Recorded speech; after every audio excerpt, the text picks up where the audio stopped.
حضرت عمر جب نعرہ لگاتے نا تو کیسر و کسرا کانپتے. سفیر آتے روم کے ملنے کے لیے تو کہتے جاؤ عمر نفل پڑھ رہے ہیں، ٹائم کوئی نہیں. ایک دن اندر میٹنگ ہو رہی تھی، حضرت عمر میٹنگ میں بیٹھے تھے. آپ کے بیٹے ملنے آئے عبداللہ ابن عمر. ابا جی اندر آ جاؤ. فرمایا دروازے پہ کھڑا ہو، میں ضروری بات کر رہا ہوں، اندر نہ آنا. جناب عبداللہ ابن عمر کہتے ہیں میں دروازے پہ کھڑا ہو گیا. تھوڑی دیر گزری تو امام حسین بھی آ گئے. ایک حدیث میں ایک روایت میں امام حسن کا لفظ بھی ہے. امام حسین آئے، آ کے عبداللہ ابن عمر سے کہنے لگے عمر فاروق اندر ہے؟ تو کہا وہ اندر تو ہے. تو کہا آپ کیوں دروازے پہ کھڑے ہیں؟ کہنے لگے ابا جی نے کہا ہے یہاں انتظار کرو، میں کوئی ضروری بات کر رہا ہوں. لیکن شہزادے میرے لیے کہا ہے، میرے لیے آپ جانا چاہیں تو چلے جائیں. امام حسین کہنے لگے امیر المومنین کوئی بات کر رہے ہوں گے، میں ظہر کے وقت مسجد میں مل لوں گا، ظہر کا ٹائم آئے گا نا تو میں مسجد میں مل لوں گا. یہ کہہ کے چلے گئے. حضرت عمر باہر آئے تو حضرت عبداللہ ابن عمر سے کہا کہ کوئی آیا تو نہیں؟ عرض کی حضور حسین ابن علی آئے. حسین ابن علی. تو کہا اندر کیوں نہیں بھیجا؟ کہا میں نے کہا تھا بے شک چلے جائیں، لیکن وہ کہہ رہے تھے کہ میں ظہر کے وقت مسجد میں مل لوں گا. تو سیدنا عمر فاروق فرمانے لگے عبداللہ تجھے تیری مار ہوئے، حسین کو کیوں واپس بھیجا؟ پھر عمر دنیا داروں کے سامنے ڈٹنا، کھڑا ہونا عمر پہ ختم ہے، لیکن جو اندر کی بات ہے نا، روح کی، جو عقیدت کی بات ہے، جو وفا کا رشتہ ہے، اس کو کون سمجھے؟ یہ جو روح کی مجبوریاں ہیں، یہ جو وفا کی مجبوریاں ہیں، اسے لوگ کیا سمجھیں؟ انہیں کیا پتا کہ مرشد کے بیٹے کے پیر چومنے میں حسن کیا ہوتا ہے. انہیں کیا پتا کہ جب استاد کا بیٹا گھر میں آتا ہے تو دل کرتا ہے مکان بیچ کے اسے دے دیں، اس کے باپ کی نیکیاں بڑی ہیں. جناب عمر فاروق دوڑے گئے، امام حسین کے دروازے پہ دستک دی.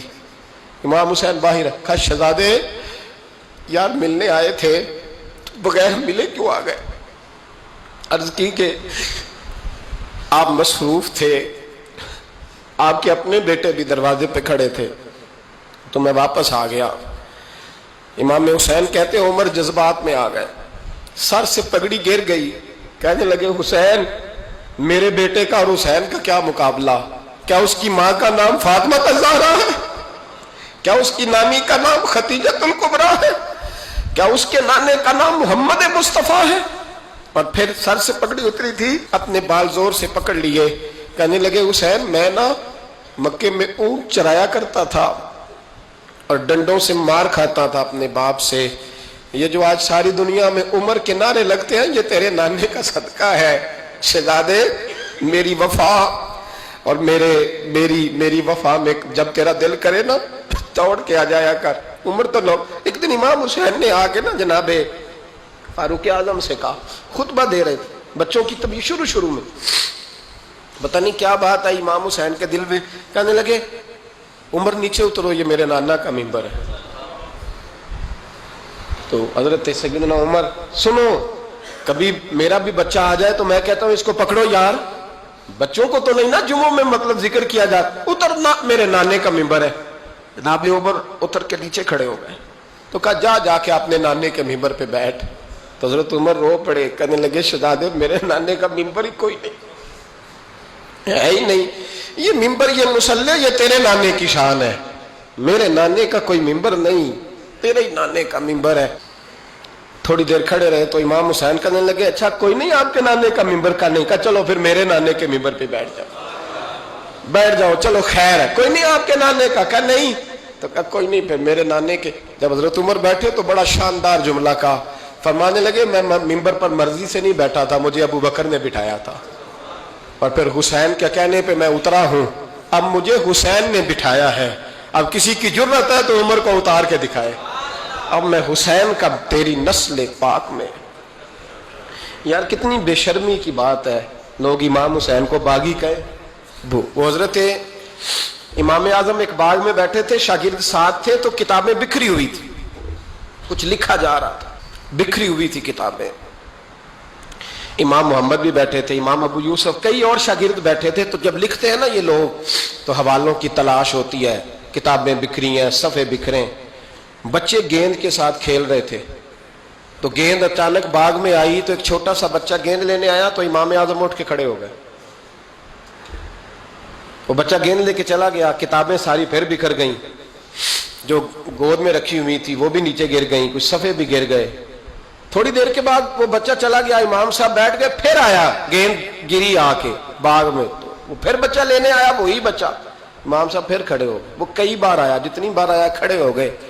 کئی لوگ صبر نہیں کر پاتے, جلد باز ہوتے ہیں آج کل کے شاگردوں کی طرح. تو ایک شاگرد بول پڑے, کہنے لگے حضور وہ تو بچہ ہے 100 دفعہ آئے گا.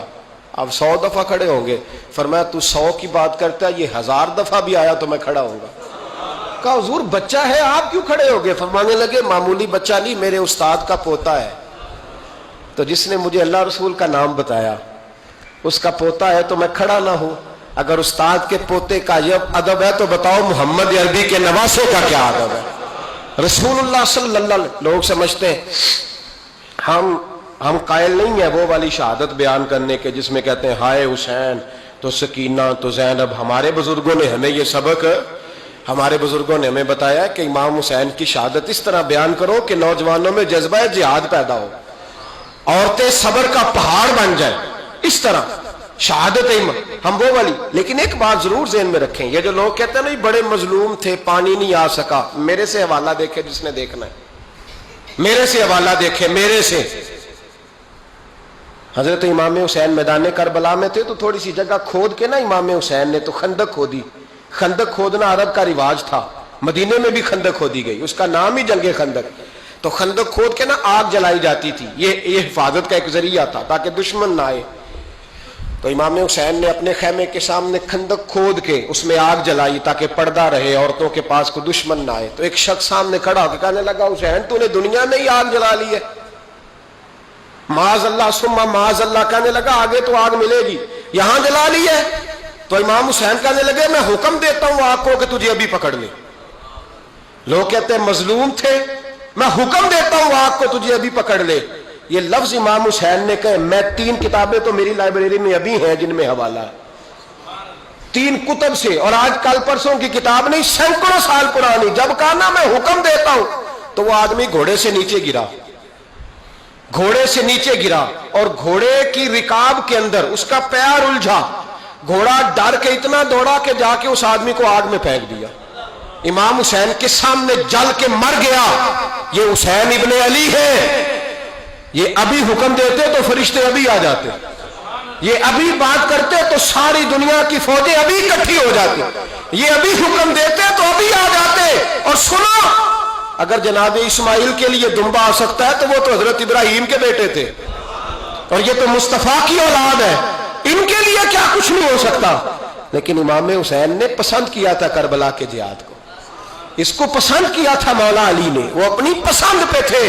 کوئی آدمی اس طرح نہ بیان کرے کہ بڑے مظلوم تھے تو بڑی مشکل میں تھے تو بڑا روتے تھے بڑے, اور کوئی شخص ایسی بات. یہاں تو تماشا لگ گیا ہے, تماشا لگ گیا ہے. ایک وہ ہے جو آج کل کہہ رہے ہیں بس جی وہ تو 2 شہزادوں کی جنگ تھی, انہیں بھی شرم نہیں آتی, اور ایک ممبروں پہ چڑھے ہوئے ہیں, چہرے پہ داڑھی کوئی نہیں, سر پہ ٹوپی کوئی نہیں, بازاری سا انداز ہے, کبھی دوڑ کے ادھر جاتے ہیں, کبھی بھاگتے ہیں, کبھی کہتے ہیں اونچا بولنا, پیروں پہ کھڑا ہونا. یہ لوگ بیان کریں گے امام حسین کی بات, یہ لوگ بیان کریں. بیویوں کے مصائب پڑھ رہا ہوں, وہ اور بیویاں ہوتی ہیں جو ہائے ہائے کرتی ہیں, واہ بیلا کرتی ہیں. یہ میرے نبی کا خاندان ہے, یہ میرے نبی کا خاندان ہے, نبی کا خاندان. میں حوالہ دکھاؤں گا, مجھ سے سنو حوالہ. حضرت سیدہ زینب نے سارے جنازے دیکھے, بھتیجوں کو, بھانجوں کو, سب کو شہید ہوتے دیکھا. عورتیں ڈرتی میت کو ہاتھ نہیں لگاتی, چیختی ہیں بیبیاں. لیکن حضرت جناب زینب نے پتہ کیا دیکھا تھا؟ وہ سننا ذرا. امام حسین کی لاش مبارک کربلا میں پڑی تھی, اور امام حسین کا سر کاٹ کے نیزے پہ چڑھایا گیا تھا, اور وہ بیبیوں کے سامنے خالی سر چڑھ رہا تھا, اور سینکڑوں میل کا سفر کر کے دمشق کے بازاروں سے گزرتا وہ سر گیا. آج میں سر کی بات نہیں کرتا, سر کی.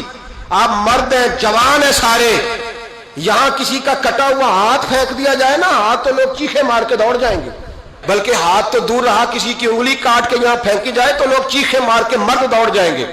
لیکن کٹا ہوا سر دیکھا, لاشیں دیکھے, یزید کا دربار آیا، بی بی صاحبہ کو نا ایسے عورتوں نے اپنے حالے میں لیا ہے، سیدہ زینب وہاں بیٹھ گئیں، تو جب بولا نا یزید دربار میں، کہنے لگا کہ دیکھو اللہ نے عزت والوں کو عزت دی، معاذ اللہ ثم معاذ اللہ، اور میرے مخالفین کا کیا حشر ہوا جب اس نے دیکھیں نا، ایک آدمی مجبور ہے، مقہور ہے، اتنا لمبا سفر ہے، غربت ہے، پیاس ہے، بیماری ہے، کیا انداز ہے جب اس عالم میں یزید کے دربار میں اس نے گستاخی کی امام حسین کی۔ یہاں لوگ کہتے ہیں کسی کو کچھ نہ کہو، کیوں نہ کچھ کہیں، جو سیدنا امام حسین کے بارے میں بات کرے گا زبانیں کھینچیں گے اس کی، جو صحابہ کے بارے میں بات کرے گا ہم کرنے دیتے ہیں؟ یہ کیا بات ہوئی؟ گستاخی کرنا، بے ادبی کرنا، یہ کون سا دین ہے؟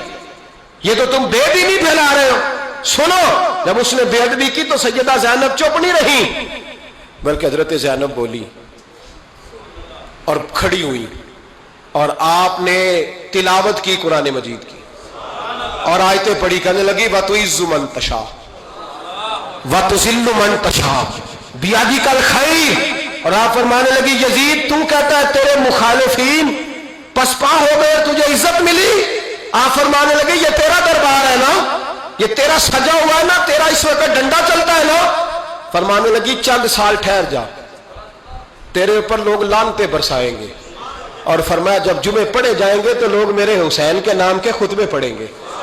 فرمایا آج یہ تیرا دربار ہے نا۔ حضرت نعمان بن بشیر صحابی رسول تھے، وہ کہتے ہیں میرے قریب ایک نابینا صحابی بیٹھا تھا، سنو سنو حوالہ میں دکھاؤں گا، کہنے لگے میرے قریب اس وقت یزید کے دربار میں ایک نابینا صحابی بیٹھے تھے، جب بی بی زینب نے یہ بات کی نا تو وہ نابینا صحابی میرا ہاتھ پکڑ کے کہنے لگے نعمان علی آ گئے ہیں، یہ تو علی کی آواز ہے، علی آ گئے، جبریل امی بول رہے ہوں جیسے، حکمت کے گوہر رول رہے ہوں جیسے، دربار دمشق میں وہ زینب کا خطاب منبر پہ علی بول رہے ہوں جیسے، کہنے لگے علی آ گئے، علی، یہ تو علی کی آواز ہے۔ جناب نعمان بن بشیر کہنے لگے نہیں، علی جب بولتے تھے تو بڑا رنگ ہوتا تھا، ابھی تو زینب کھل کے بول ہی نہیں رہی، ابھی تو زینب ستائی ہوئی ہے، ابھی تو زینب زخم کھا کے آئی ہے، ابھی تو زینب پیاسی ہے، کاش زینب ترو تازہ ہوتی تو زینب خطبہ پڑھتی تو علی کی طرح گرجدار آواز نکلتی، یزید کے محل کانپتے، جبریل امی بول رہے ہوں جیسے، حکمت کے گوہر رول رہے ہوں جیسے، دربار دمشق میں بی بی زینب کا خطاب منبر پہ علی بول رہے ہوں جیسے۔ وہ مسکینوں کی طرح منتیں نہیں کر رہے تھے، ہائے پانی ان کا مزاج ہی نہیں تھا، بلکہ وہ دلیر لوگ تھے، دلیر، اور بر موقع بر محل بولتے تھے۔ یزید آیا دربار میں، جب یہ سارا قافلہ وہاں پہنچا تو یزید دربار میں آیا، اور جب وہ دربار میں آیا تو بادشاہوں کا طریقہ ہے، گاڑیاں، اب ہمارے بادشاہوں نے روٹر والی گاڑیاں رکھی ہوئی ہیں، وہ یوں چلتی ہیں، شور ہوتا ہے پیچھے، اس زمانے میں کہا جاتا تھا با دبا ملاحظہ ہوشیار، پیچھے ہٹ جاؤ، نعرے لگنے لگے۔ تو یزید کا ایک ناخلف بیٹا امام زین العابدین سے کہنے لگا تیرا باپ کہاں ہے؟ دیکھ یہ میرے باپ دادا کے نعرے، دیکھ میرے باپ کے نعرے، تیرے کدھر ہے؟ ابھی یہ بات شروع اس نے کی تھی کہ دمشق کی جامع مسجد میں زور کی اذان ہو گئی، اور جب مؤذن نے کہا نا اشہد ان محمد رسول اللہ، تو امام زین العابدین اس کا ہاتھ پکڑ کے کہنے لگے یہ میرے نانا کے نعرے لگ رہے ہیں، اگر تیرا ہے تو بتا، یہ میرے نانا کے نعرے ہیں۔ اور فرمایا تیرے باپ کے 2-2.5 سال لگیں گے، میرے نانے کے قیامت کے بعد بھی لگیں گے، میرے نانے کے نعرے قیامت کے یہ لگتے رہیں گے، لگ رہے ہیں اور لگتے تھے اور لگتے رہیں گے۔ میرے بھائی یاد رکھو، دلیری، ہمت، پہلی بات ان سے پیار کرنا ہے، دوسرا ان کی ہمت، ان کا مقام دلیری کرنا ہے، ان کا کام ہمت کرنا ہے، ان کا کام ڈٹ جانا ہے، کمزوری دکھانا اہل بیت کا طریقہ ہوتی ہے۔ حضرت عباس کے بازوؤں میں درد ہوتی، جناب زینب پھر پریشان ہوتی ہیں کہ ہم تو اس بے حیائی کے خلاف لڑے اور امت ابھی یہ گند کر رہی ہے۔ جو چوکوں میں کھڑا ہوتا ہے نا عورتوں کو تاڑتا ہے، وہ یزید کے طریقے پہ عمل کرتا ہے۔ یہ دلائل ہے، آپ سوچ لیں، اندازہ کر لیں کہ ہم نے کس جماعت میں کھڑے ہونا ہے، اس لیے گند سارا نکالیں۔ امام حسین کا ایک پیغام آج اپنانا بڑا ضروری ہے۔ امام حسین نے سر سجدے میں کٹایا، اور قرآن کی تلاوت نیزے کی نوک پہ بھی جاری رہی ہے. اس لیے آج کم از کم 10 نفل امام حسین کی سنت سمجھ کے ضرور پڑھیں گے انشاءاللہ. جنہوں نے روزہ رکھا بڑا اچھا کیا ہے. چلو جو نہیں رکھ سکے پھر بھی نفلی ہے، کوئی فرض نہیں. کم از کم 3 دفعہ سورت یاسین کی تلاوت آج ضروری ہے امام حسین کے لیے. کریں گے انشاءاللہ تعالی. اگر وہ نیزے کی نوک پہ پڑھ سکتے ہیں تو آپ ان کی خاطر بھی تو پڑھ ہی سکتے ہیں نا. تو بہت ضروری کام آج نفل پڑھنا ہے، اور بہت ضروری کام آج قرآن پاک کی تلاوت کرنا. کریں گے انشاءاللہ تعالی.